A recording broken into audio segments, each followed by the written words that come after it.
No, but I mean, looks don't mean nothing. I got a niece, an ugly girl. She got married. She's happy, you know. She married an ugly guy. And today they got 2 very ugly kids. In fact, they're all so ugly in a family album, they only keep the negatives. Well, I'll tell you, there's always problems, you know? I mean, I just broke up with my psychiatrist. Hey, this afternoon, for the first time, I told him I got suicidal tendencies. He told me from now on I have to pay in advance. I'll tell you, with me, I just can't get a break, you know?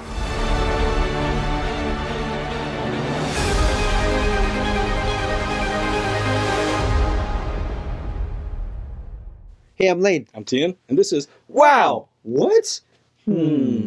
It's our reaction show, and we want to welcome you to the Dead Comics Club! You want to call this meeting to order? I call this meeting to order! Official meeting has started. What are we doing here, Layne? Here at the Dead Comics Club, we pay tribute to the great comics of the past who are no longer with us. All right, so we just started a series on the great, I can't get no respect. Rodney Dangerfield. Rodney Dangerfield. Rodney Dangerfield. The star of movies such as Caddyshack, Caddyshack. And you got Back to School, where he does it the Triple Lundy? Why don't you call me sometime when you have no class? What is it? Was it Triple Lundy? Oh, yeah. The diving board? The diving board? Yeah, anyways. He had a good stunt, man. So we watched his very first live appearance on TV, 1969. Ed Sullivan Show. Ed Sullivan Show, when this was his first big break. And man, I would have only given him like a C+ on that one. That was, you know, that wasn't that great because he was a late add-in. It was a big show. It had Ella Fitzgerald and the Rolling Stones on that episode. Wow! And everyone was there to see Mick Jagger, not this no-name guy. And then some other act dropped out, and then they called him up off the street. Like so, you, buddy. Hey, tell me a joke. All right, come on in. Hey. Hey, me? What? Hey, go over there to Nunzio's and see what they got over there. Yeah. So, and he was like trying to dodge the bullets, trying to get out of there, and then he's So we're watching Rodney Dangerfield again, and this is going to be from 1970. 1970. From the Jackie Gleason Show. I didn't even know Jackie Gleason had a show. Huh? I just know the Honeymooners. Show? I don't know. I guess he had a talk show. This is like after the Honeymooners. And, So anyways. So, but before we go to part 2 of Rodney Dangerfield, we want to say thank you to the best YouTube audience in the world there. Number one subscribers. Number 1 subscribers. You guys helped us build this channel. What we do is we pick one lucky subscriber who leaves a comment, and we send them some free merch. You can pick up one of these Dead Comics Club shirts, or we got the John Pinette collection. The Great Pinette collection. You know, you get the Sono Affermato or the Free Riri. Get out of line. Yeah.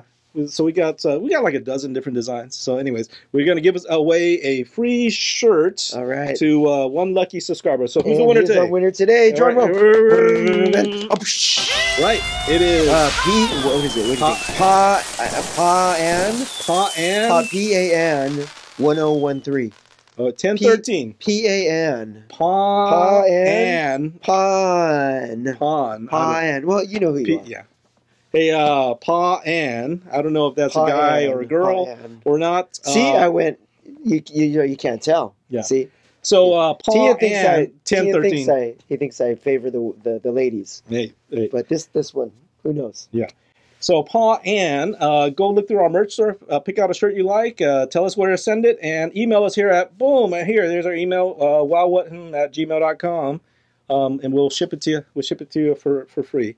Right. All right, okay, congrats. So this is Jackie Gleason Show after the Honeymooners. This looks kind of like he almost Roscoe P. Coltrane. He almost has 1970. Yeah, so 77 or something. Smokey and the Bandit was in the 70s. Yeah. So this is Jackie Gleason. So this is 1970, right? Okay. So this is the second earliest Rodney year later Dangerfield that I could find from Sullivan. Yeah. So okay. Yeah. So we'll see how this goes. Ladies and gentlemen, Rodney Dangerfield.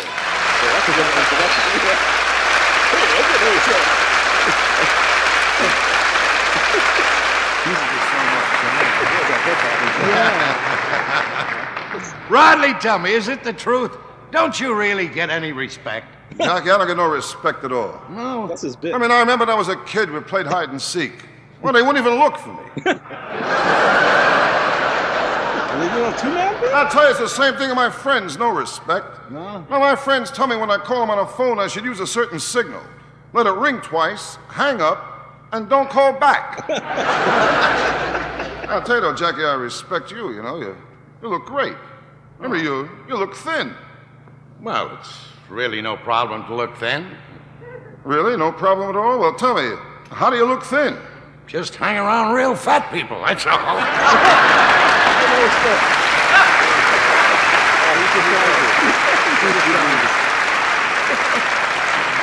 He really looks great, you know, but I'll tell you, to me, there's something more important than looks, you know? To me, it's underneath what counts. Soul, depth. That's what's important, not looks. I mean, how many times you take a walk in the street, you see a tall, handsome man walking arm in arm with a short, fat, ugly girl. I never saw that. Did you ever see that? I never saw it. I thought I saw that. No, but I mean, looks don't mean nothing. I got a niece, an ugly girl. She got married. She's happy now. She married an ugly guy. And today they got two very ugly kids. In fact, they're all so ugly in a family album. They only keep the negatives. Well,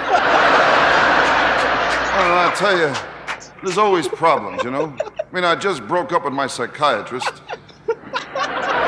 Yeah, this afternoon, for the first time, I told him I got suicidal tendencies. He told me from now on I have to pay in advance. I'll tell you, with me, I just can't get a break, you know?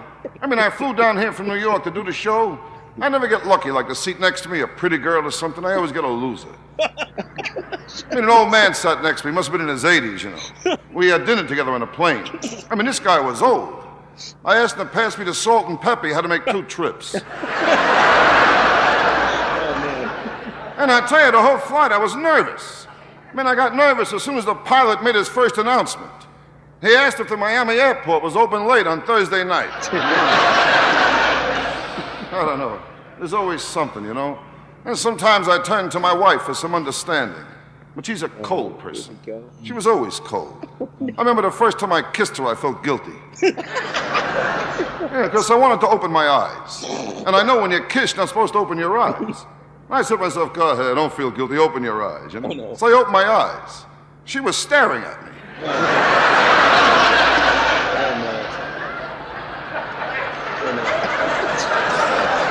Now, I'll tell you, with me, you know, I get in trouble with little things. Like the last time I got a haircut. My wife told me it was terrible. I said to her, why is my haircut terrible? She said, why? Because it looks like you got a haircut. And she says when you get a haircut, it's not supposed to look like you got a haircut. She said, Harry got a haircut. No one even knew that Harry got a haircut. I said, then how do you know Harry got a haircut? So now I got a new problem. Next week I'm due to get a haircut. And I don't want it to look like I got a haircut. So what I'm doing now is I'm trying to find a barber who don't look like he's a barber.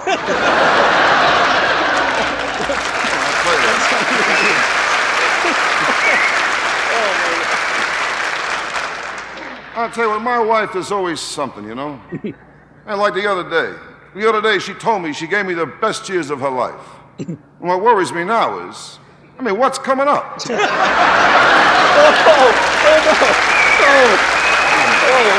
were the best years. You know, they say behind every successful man is a woman. Take a good look at me, will you? I mean, can you picture what I got behind me? I mean, even my own house, I don't get no respect. I mean, sometimes I want to take a few drinks. You know, my wife, she hides the bottle. I admit I'm a bad drinker. I'm not nasty or nothing. But I'll tell you, when I drink, the next day I got to do 2 things. I got to try and locate my car, and I got to bring back the car I took.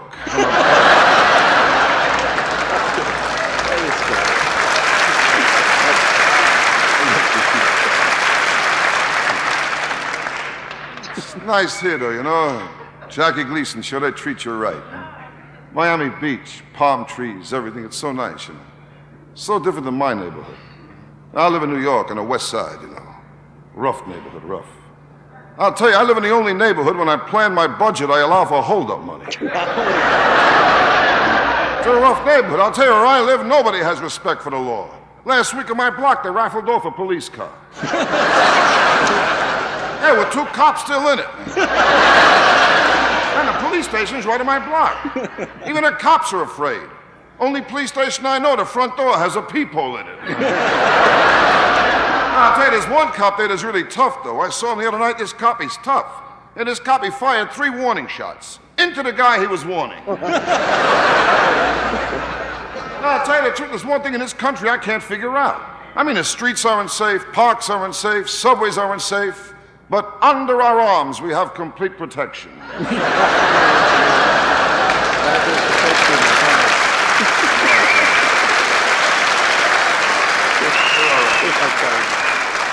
I'll tell you, my kid, he goes to the toughest school in New York. I had to go over there last week. The kid was acting up. I went to see the guidance counselor. And they told me he was out. He'll be back in 1 to 3 years. Oh, no. Now, I'll tell you, my kid's school, forget about history. The kids there, they think Washington crossed the Delaware because he had a girl in Jersey. Oh, it's a rough school. I looked at the graduation book. Each kid has 2 poses, 1 front and 1 profile.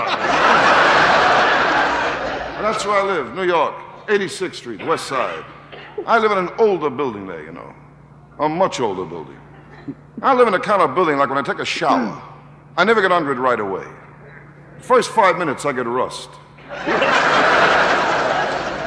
And while I'm taking a shower, if someone in the building takes a cold drink of water, I get burnt. Yeah, and I got radiators that whistle. Now, I figured out why they whistle. I mean, heat comes up so seldom, they celebrate. It's a whole thing with them. Radiators and bunks. And I'll tell you, when things go wrong in the apartment, I get no help from the superintendent. He won't fix a thing. I'm always looking for the super. He won't come up. Last week I tried to trick him. I said, come on up, we're having a party. He said, should I bring something? I says, yeah, a wrench in your galoshes.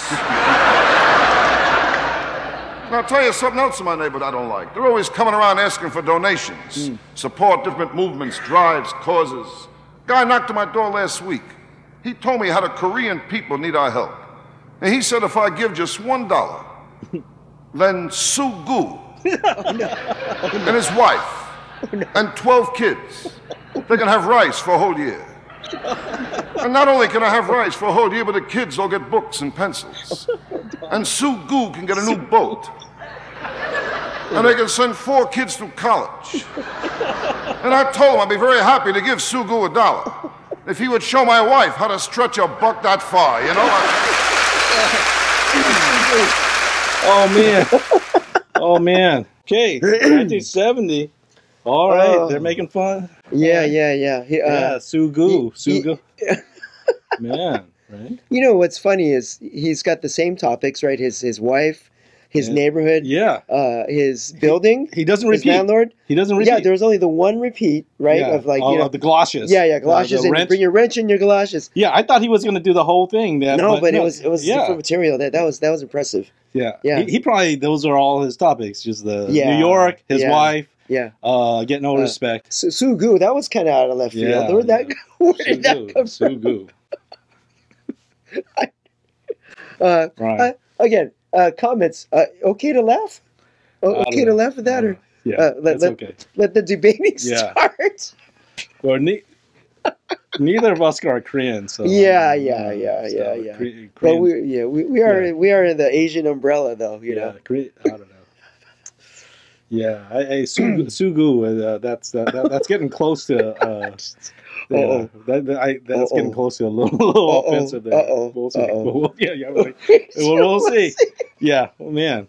I don't know who he was married to, or even if he was married. Right, at this time. Yeah, it was just funny. He was talking about his kids. Yeah, also. Yeah, his kids. Yeah. So he very talking about can't drive and kids get no respect and he gets no respect, so his kids get no respect. Hey, New York was tough back then. Yeah, right. The guidance counselor will be back in 1 to 5 years. That was a good one. I get no respect. I get no respect. Every time he talks about his apartment, I just picture, like in the movies, the pipes all exposed, right? Leaky pipes and the shake. They rumble when you try to turn it on. And I don't know if they talk like this because he was like, I got to be careful because I might get burnt. Yeah. Or is that radiator? With the radiator. The radiator. Yeah. I might get burnt. What's kind of funny is when it got too hot and he said that. What are they? They scream. Yeah, they whistle. They whistle, right? Yeah. I just picture the cartoon. The cartoon, with the little thing. Yeah.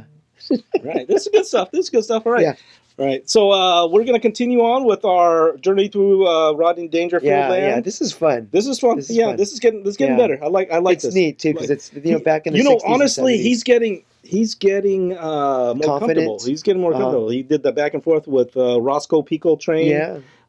Jackie Gleason, a little back and forth. That was pretty good. Yeah. Anyways, what do you guys think of Rodney Dangerfield? Yeah, let us know. Yeah. So we're going to continue this. But thanks for watching. All right, I'm Layne. I'm Thien. And this is Wow. What?